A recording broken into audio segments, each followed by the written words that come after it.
Welcome to TraditionalCubanFood.com. I'm your host Henry, and I am the Cuban cook.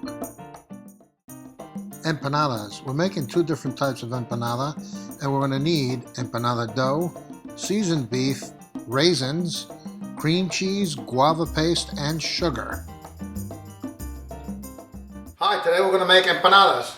We're going to make two different kinds of empanadas. We're going to start off with a beef empanada. Now the beef empanada, we use the same meat filling that we did when we made picadillo. And I have that right here. Now we're going to add just a little bit to it, and I'll get to that in a minute. Then we have our empanada dough. You can take a look at the video on how to make the empanada dough. I already have some disc here for the sake of the video. And we're going to go ahead and assemble those. In order to make these are disc, round dough patties. They have these that they sell online or in, at the mall. You might be able to find them on those things where you see as seen on television. And they sell them in all different sizes. This is a little hors d'oeuvre size. This is about a 3-inch empanada. These I rolled out and I made by hand. The great part about them is that you have on the back of these things, you have a little lip around where you can actually push down on them and cut them.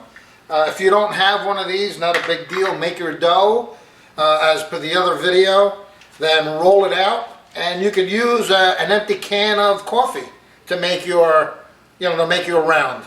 Okay, so now that we've established that, let's go ahead and actually put together one of our beef empanadas. So now we're going to put together one of our beef empanadas, and this is the same meat filling as we use on a picadillo, which is the seasoned beef. The only difference I'm going to do is I'm going to add some raisins to it. These are just California raisins that I bought at the supermarket, and a little touch of sugar. Now the amount of sugar that you put in and the amount of raisins that you put in has to do with how much meat filling you use and how many empanadas you're going to make. In this case, I only used about 1/4 pound of the meat filling, so I just used enough raisins to make sure that I get enough in every one of the empanadas.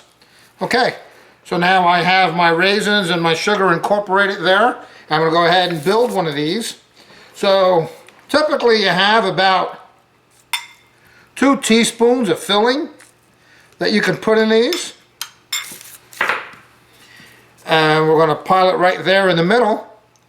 Then we're going to take a little bit of water. We're going to wet our fingers. And we're going to run our fingers right along the edge to make sure that we get a nice seal on it. Okay, once we've done that, we're going to turn it over.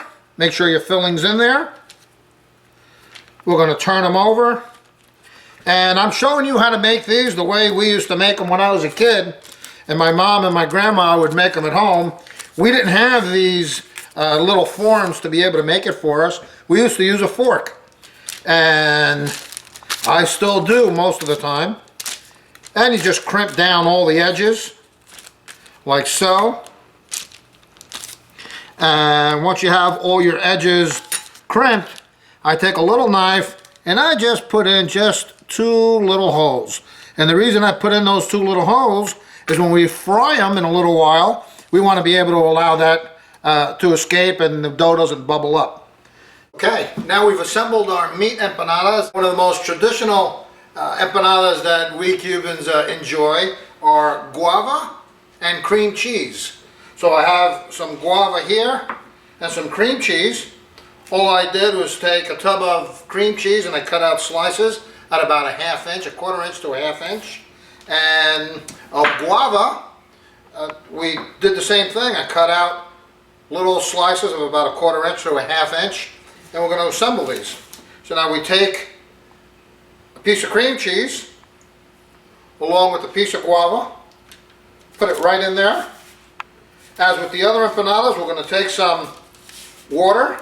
We're going to wet our edges to ensure that we have a nice solid bond. Put them together. and we crimp them together. And these things taste really, really great. These are probably my favorite empanada, my favorite sweet empanada anyway. What I usually do when I make beef empanadas, I usually make the cheese and the guava empanada as well. I don't make them all that often, but when I do, I make them together. Now when I have them together and I'm going to stick them in a fryer, how do I know the difference? How do I know which one's the beef and which one's the sweet? So what I typically do is I just cut a little slice into the corner here, and it just looks that much different, and I know that these are my guava empanadas.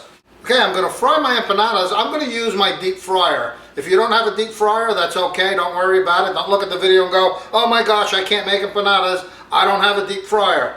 Yeah, typically we make them in a frying pan, or you can also bake them in the oven. If you bake them in the oven, set your oven to 350 degrees, and you pop them in there for about 20-25 minutes. Just keep an eye on them, take a look at them. When you see they're golden brown, you know they're done, if you prefer to have them in the oven over frying. If you're going to fry them and you have them in a frying pan, fill the frying pan up with about 1/2 inch to 3/4 of an inch of oil, and just drop them in. Let them cook for about a minute and a half, then flip them over and do the same thing again. Okay, so now I have my empanadas that I'm going to drop in my basket.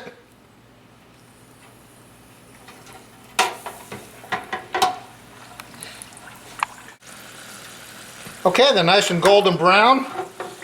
Ready? I'm going to take them out, and I'm going to lay them on my cookie sheet to drain. You can see they look beautiful. Okay, we're going to let them cool a little bit, and then we're going to be ready to enjoy. There we have our beef and our guava and cheese empanada. Last thing I want you to do is I want you to take some sugar as soon as it comes out of the frying pan or the fryer, and just sprinkle the guava and cheese with a little bit of sugar. And you're going to do that on both sides. Once you've done that,